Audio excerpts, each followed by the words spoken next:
gente, aqui é o Neto, esse aqui é o canal 1000 Páginas, e lembre-se sempre, falar dos mortos é fazê-los viver novamente.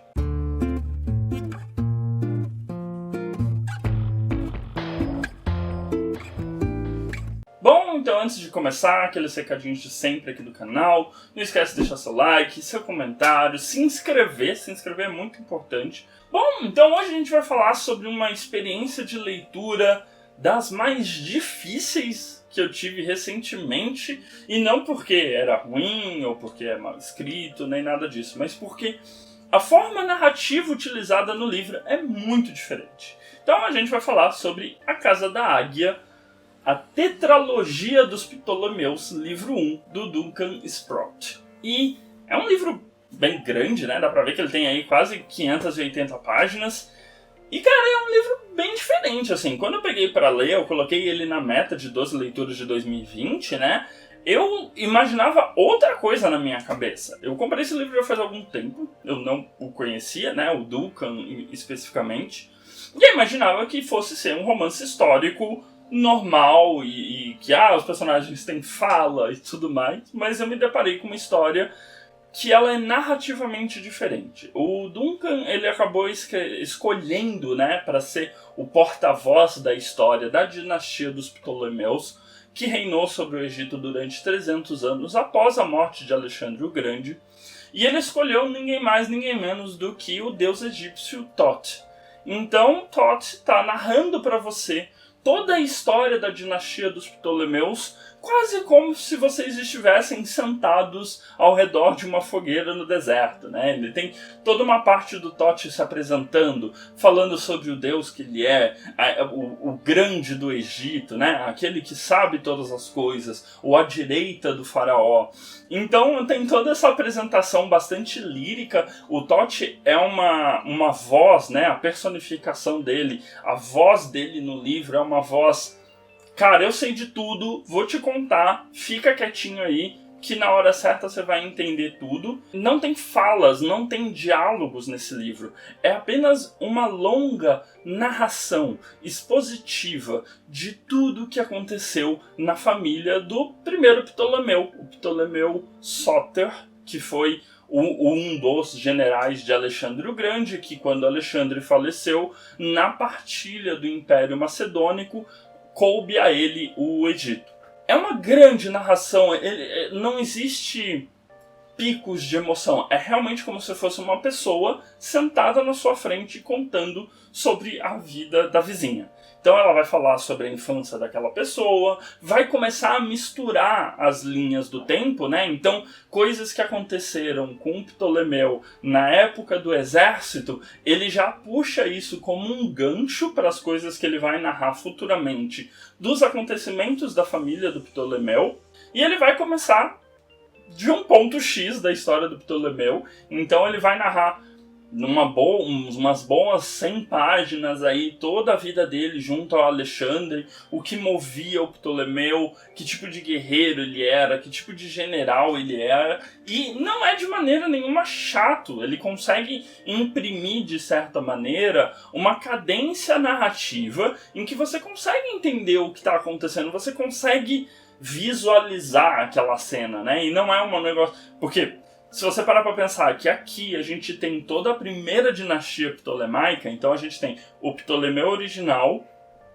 seus filhos e seus netos narrados nesse primeiro volume, a gente tem toda uma história que daria para destrinchar em uma série de livros, né? Então a gente tem, né, todo o processo de se tornar um faraó do Ptolomeu após a vida dele com Alexandre o Grande, todo esse processo de ser reconhecido como um rei macedônico, e aí todo o processo interno do Egito, de os sacerdotes, né, os principais sacerdotes do Egito, transformarem esse grego, né, esse macedônio, em uma pessoa que entendia os segredos daquele local para um dia poder ascender ao cargo de faraó, né, se tornar um deus vivo. E a gente tem os conchavos e as tramas que são sub a vida do Ptolomeu, mas interferem extremamente na vida dele. Então ele vai narrar sobre a primeira esposa do Ptolomeu, a Eurídice, e aí ele vai passar algumas páginas falando sobre a família da Eurídice, como ela é, acontecimentos importantes, sobre o fato como a família dela tinha as suas loucuras e ela comia a terra.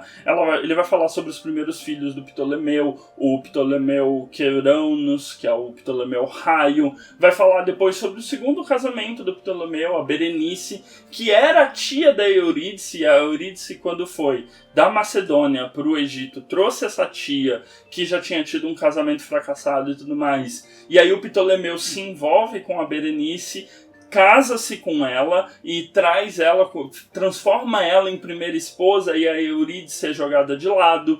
Tem todas essas tramas que ele vai construindo uma grande teia, uma grande malha da vida dos Ptolomeus no Egito, e tudo isso num trabalho muito meticuloso de reconstrução histórica. Existe quase como tem a história do Ptolomeu e como a história do Ptolomeu se misturava com a história da Macedônia, a história do Egito e a história da cidade de Alexandria, né? Particularmente com o farol de Alexandria.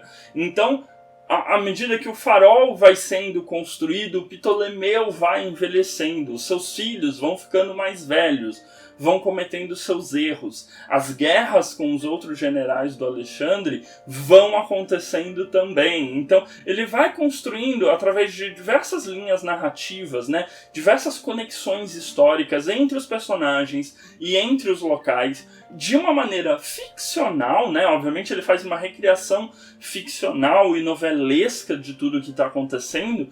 E quando você vê, você já está envolvido naquilo. Não é uma leitura rápida, porque, de novo, são 580 páginas, o livro é grande, a diagramação não é muito simpática com o leitor. Dava para pegar uma página e transformar ela em duas, se a diagramação fosse um pouco melhor. Então tem essa questão de que você vai lendo, quase como se fosse as areias do deserto passando por você, porque você vai lendo e vai lendo e vai lendo. Não existe nenhum grande momento de apoteose, não existe nenhum grande momento, cara, esse momento foi cartático na leitura. Não, é uma grande história, uma grande fofoca, na verdade, que está sendo narrada por tantas páginas e que você vai entendendo como a dinastia do Ptolomeu se instaurou no Egito, se desenvolveu, como é a interação deles com os outros reinos e com o próprio sacerdócio do Egito. E aí vocês vão falar assim, mas Neto, isso não é chato? Cara, depende. Eu sou uma pessoa que tenho grande prazer por romance histórico. Eu adoro, acho que é um dos meus gêneros literários favoritos. E eu já conheço um pouco da história dos Ptolomeus de outros romances, então ver essa reconstrução minuciosa de como foi a vida dele, de como foi a criação de Alexandria, de como foi a construção do farol de Alexandria, foi preenchendo lacunas daquilo que eu já sabia. Então é uma grande história épica de uma família. E é muito gostoso esse lance de, cara, ele tá narrando sobre o momento presente do Ptolomeu, em que os filhos são pequenos e um filho dele se envolve sexualmente com uma meia-irmã, que é a Arsinoe-Beta, e ela tem uma participação muito importante na história.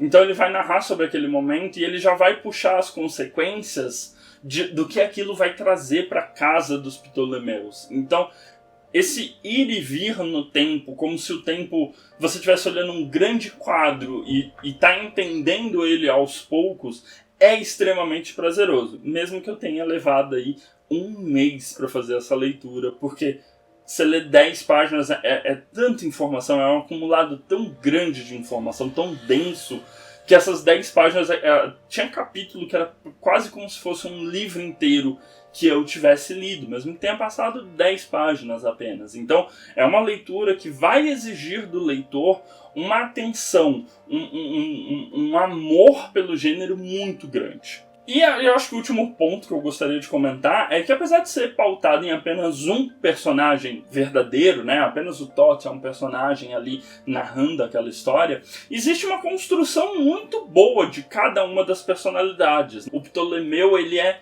extremamente bem descrito, existe uma profundidade no personagem. A Berenice, né, que era a tia de Eurídice, segunda esposa de Ptolomeu, e aí se tornou a primeira esposa e depois a grande rainha do Egito, também é uma personalidade que foi sendo construída e existe algo muito fabuloso nessa história. E acho que a Berenice, né, e Arsinoebeta, né, essa filha dela, são as personagens assim que claramente os trechos mais deliciosos de leitura do livro, porque o autor, ele dá pro Totti uma voz muito do seu tempo.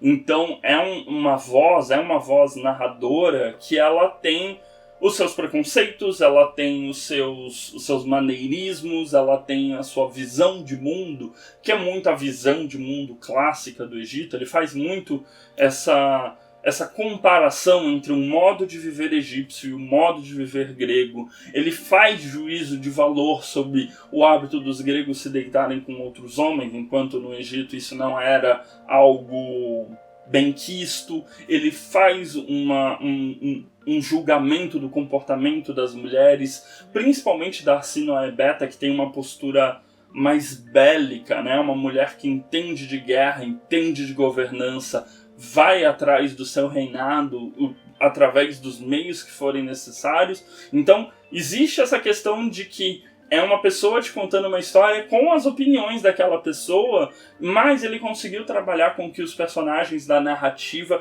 eles são extremamente gostáveis. Eles têm ações que você vai recriminar, ou vai louvar, ou vai tentar defender, mas eles são personagens que você vai lembrar, você vai trazer consigo. Então isso é um ponto muito difícil, ainda mais para essa estrutura narrativa em específico.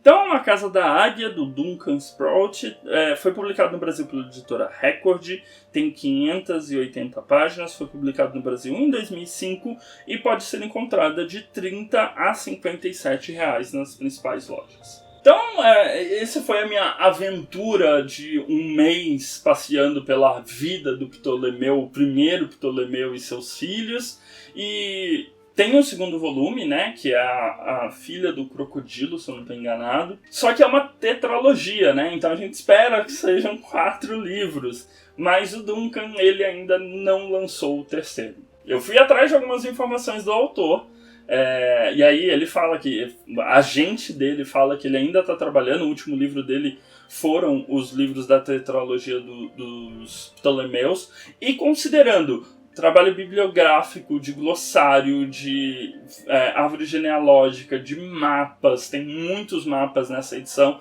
Entendo que seja um livro que se demore muito a ser escrito, mas eu gostaria que já tivesse sido publicado os 4. Me dá uma dor no coração saber que não está tudo publicado. Mas é um livro que se basta por si só. Se você quer só saber, cara, eu quero saber a vida do primeiro Ptolomeu, eu quero ter essa aventura, ter essa experiência, né, narrativa completamente diferente de alguém me contando uma história. Cara, vale muito. Esse primeiro livro, ele se encerra muito bem, ele se fecha ali e você entende onde as peças do tabuleiro estão e o que vai acontecer no futuro. E vale muito a leitura. É uma leitura que eu gostei muito, com certeza entra aí nos meus favoritos do ano. Bom, então é isso. Não esquece de deixar seu comentário, né? Se você já teve alguma experiência diferente, assim, com alguma leitura. Deixar seu like e dar uma olhada nos vídeos recomendados que fica aqui do meu lado direito. E se inscrever na bolinha do meu lado esquerdo para acompanhar o que a gente posta aqui no canal.